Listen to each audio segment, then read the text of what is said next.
4 లక్షల మంది ఉద్యోగుల ఆధార్లో తప్పులున్నాయట. తనిఖీ చేయాలని ఖజానా శాఖకు ఆర్థిక శాఖ ఆదేశాలు కూడా ఇచ్చిందట. 4 లక్షల మంది ఉద్యోగులలో ఆధార్ తప్పులున్నాయట. ఇవి చూడే పాపం గిల్లది 4 లక్షల మంది ఉద్యోగాలలో ఆధార్ తప్పుల చదువు.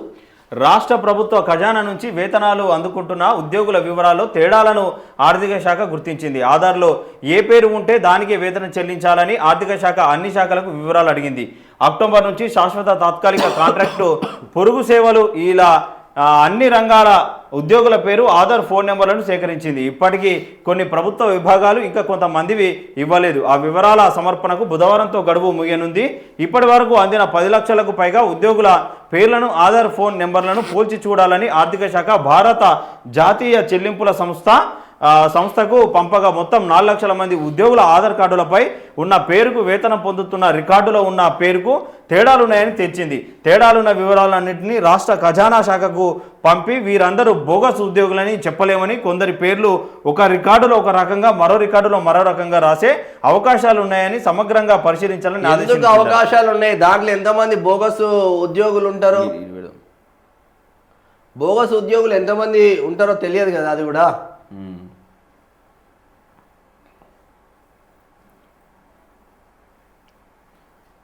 ఇది ఇక ఒకవేళ బోగస్ ఆధార్ నెంబర్లను ఏమైనా సమర్పించారా అనేది తనిఖీ చేయాలని స్పష్టం చేసింది. రోజువారీ వేతన ప్రతిపాదికన పనిచేసే తాత్కాలిక పొరుగు సేవల కాంట్రాక్టు ఉద్యోగుల వివరాలు ఇంతకాలం అసలు ఆర్థిక శాఖ వద్ద లేవు. కేవలం రెగ్యులర్ ఉద్యోగుల వివరాలు మాత్రమే ఉన్నాయి. అంటే మీ దగ్గర లేవు అంటే అందులో అక్రమాలు జరిగినట్టే కదా. అంతే కదా. ఇప్పుడు కాంట్రాక్ట్ ఉద్యోగస్తులు ఎంతమంది ఉన్నారో ప్రభుత్వం దగ్గర లెక్కలు లేవు. అవుట్ సోర్సింగ్ ఎంతమంది ఉన్నారో ప్రభుత్వం దగ్గర లెక్కలు లేవు. ఓన్లీ రెగ్యులర్గా ప్రభుత్వ నియామకం ద్వారా చేపట్టిన వాళ్ళే మీ దగ్గర లెక్కలు ఉన్నాయి. అంటే మీ దగ్గర అక్రమాలు జరిగినట్టే కదా. లెక్కలు ఉండే అన్వే సిగ్గులేదు.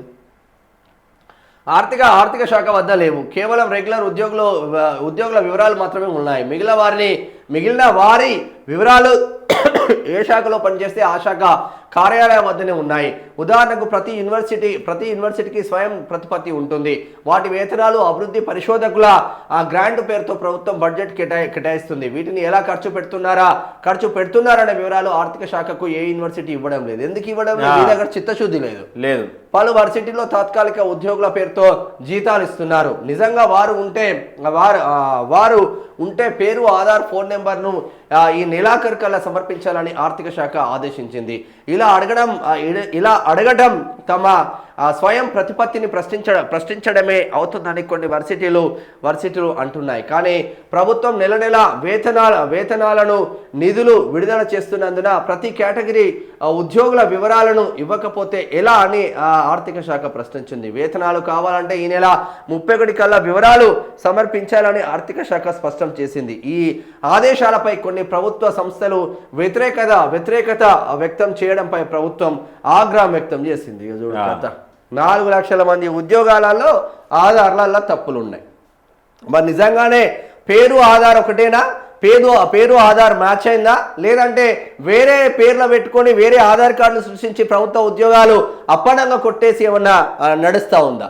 ప్రభుత్వ ఉద్యోగాలందరూ నిజంగా ఉద్యోగస్తులందరూ టైంకు రీచ్ అవుతున్నారా? టైంకు ప్రభుత్వ ఉద్యోగంలో ఆఫీసులకు వస్తున్నారా? లేదంటే అందులో కూడా జస్ట్ పేర్లలో జీతాలు వస్తాయి కానీ ఆ మనిషి అక్కడ ఉండడం లేదా? దీనిపైన పూర్తి ఎంక్వైరీ లేదు సార్.